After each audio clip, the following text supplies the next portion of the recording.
Hey guys, how you doing? Trucker G here again. Hey, today's video is kind of on a serious note. The reason why is kind of getting fed up. I mean, it's getting ridiculous. I mean, it never was funny, but it's really getting ridiculous now.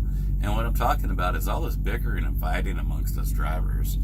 I know it's been going on for as long as I can remember when I started, and I don't know how long it was going on before I started. But it's got to stop. It really does, guys. It's getting ridiculous. It's us veteran drivers against the rookie drivers. It's the owner-operators against the lease operators. It's the owner-operators and the lease operators against the company drivers. I mean, at the end of the day, we're all doing the same damn job. I mean, hell, we're just trying to get from point A to point B with our freight, deliver it, and make a paycheck to put food on the table for our family. So why in the hell are we fighting about it as far as that goes? I mean, as far as the rookie and the veterans drivers fighting each other, well, it's a never-ending cycle, you know? You guys say, us veteran drivers, and I'll put myself right along with the rest of us, the rest of veteran drivers, we say that the young kids don't want to listen. Which, I found that a whole lot of them do want to listen. But they ruin it for the ones that don't want to listen, ruin it for the other ones that do want to listen. Okay. The rookie drivers say, well, why do we want to listen to the veterans when all they do is yell and cuss and bitch at us? They don't want to help nobody. And you're right too, you know. The reason why the veteran driver don't want to help you guys is because somebody has denied their help before. I mean, I've been there. I've seen it. I've actually offered help to a young driver and basically tell me just to get the hell out of here, that he don't need my help. Well, when you're talked to like that, it tends to make you not want to help somebody. But it can't stop us veteran drivers from wanting to help the other rookies that do want the help. And for you new guys, say, you know, you got to understand where we're coming from. All right. Veteran drivers, you got to understand where the younger drivers go. Rookies, however you want to call them, it doesn't matter what you want to call them. They just don't want to be talked down to. I mean, they don't want to be treated like a child. They're not children. Some of them act like it, but they're not. It's time we all grew up. You know, this industry isn't going to get any better by itself. The only way it's going to change is if we unite.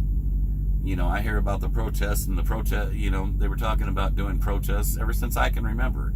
It's never worked. Why? Because we're divided as an industry. All of us drivers are against each other. I don't care what you say. If you ain't seen it for yourself, then open your eyes.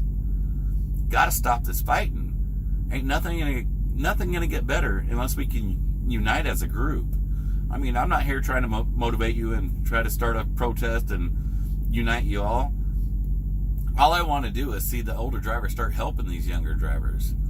And at the same time, younger drivers start helping us older drivers. There's a lot of stuff you young guys have taught me and can teach me about the technical side of trucking. You know, I don't know all these apps and stuff that you guys use. I still got a map book. Yeah, I got a Rand McDowell. But hell, I don't use it for directions. I still use that map book.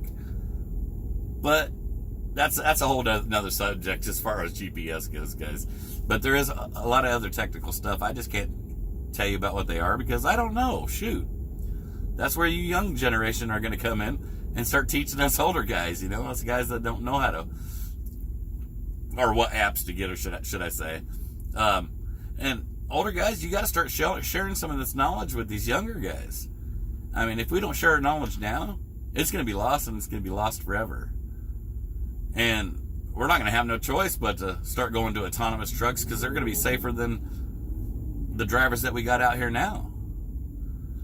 Well, I mean, I can keep talking about this, and it just goes around and around, just like the argument has gone round and round for all these years. And it's just a never-ending cycle. Until we end the cycle, it's going to keep going. So what are we going to do to stop it? And as far as the owner-operator thing and the lease operator thing and the company driver thing, what does it matter? We're all out here delivering freight. I don't care how you make your money.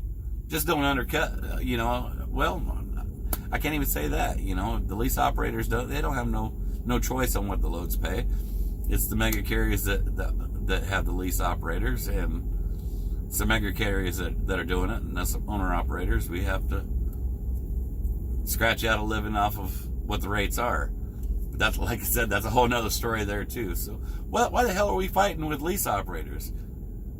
What do we care how they get their truck? Might not agree with it, might agree with it. It's none of my business how he makes his living. As long as he's doing it safely and it doesn't affect me,